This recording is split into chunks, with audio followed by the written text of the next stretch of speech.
Petit b, observation.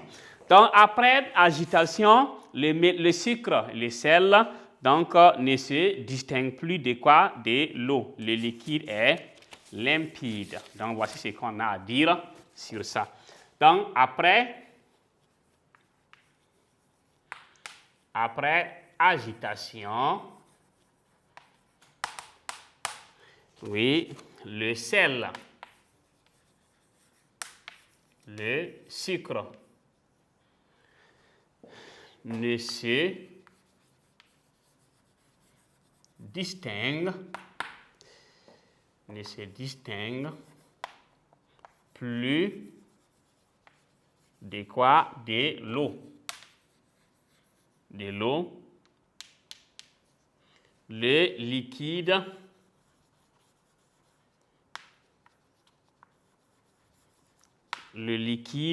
est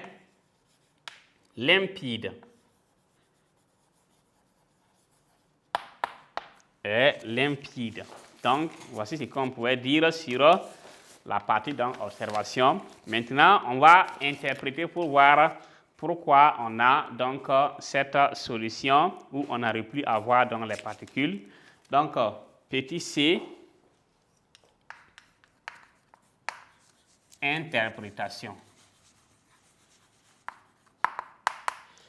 Donc ici, le liquide obtenu, voilà, après agitation étant limpide. Donc ici, or, les corps n'ont pourtant pas disparu. Donc, ça veut dire que les corps sont dedans. C'est qu'on ne voit pas ces corps. Voilà. Donc, on n'a pas perdu ces éléments. Ils sont dedans. Donc, il en reste une trace. La trace, là, pour savoir, ici, il faut goûter. Donc, leur goût et la couleur pourra, bon, si on avait utilisé le sirop, on allait voir donc la couleur qui est là.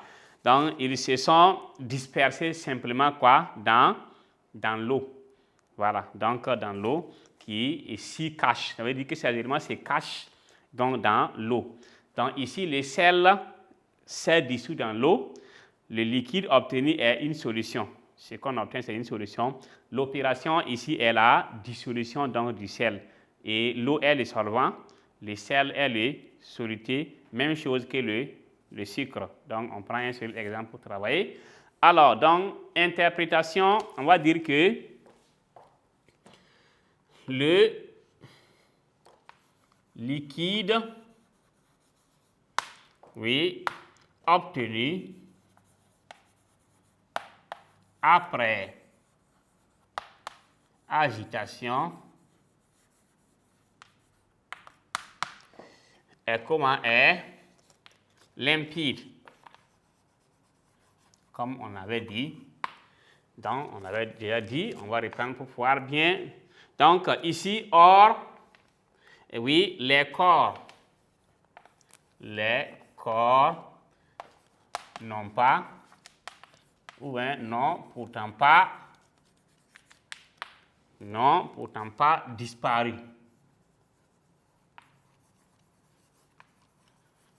N'ont pourtant pas donc disparu. Oui, il en reste une trace. Il en reste une trace. Voilà. Qui est quoi? Qui est donc leur goût. Dans le goût nous permet donc de savoir donc ici, voilà, ce qui donc quel verre contient le sucre ou encore quel verre, voilà. Donc ici ils se sont dispersés dans l'eau. Ils se sont dispersés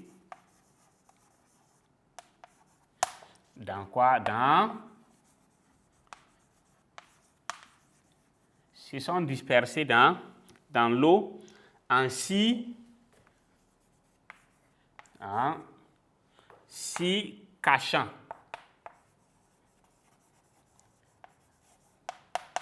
Donc, en s'y cachant, il se cache, sinon le sel est là, le sucre est là, mais il se cache. On ne les voit plus, mais on sent qu'ils sont là. Ici, le sel est dissous dans l'eau.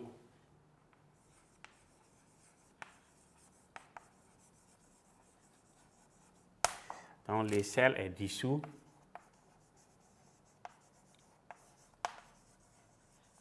dans l'eau.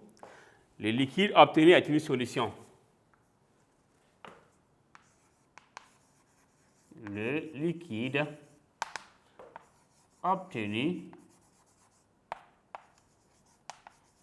est une solution. L'opération est la dissolution du sel.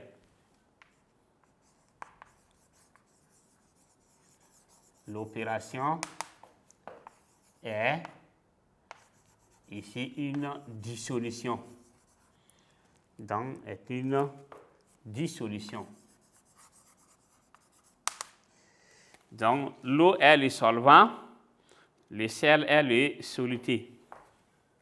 Donc, ici, l'eau est le solvant.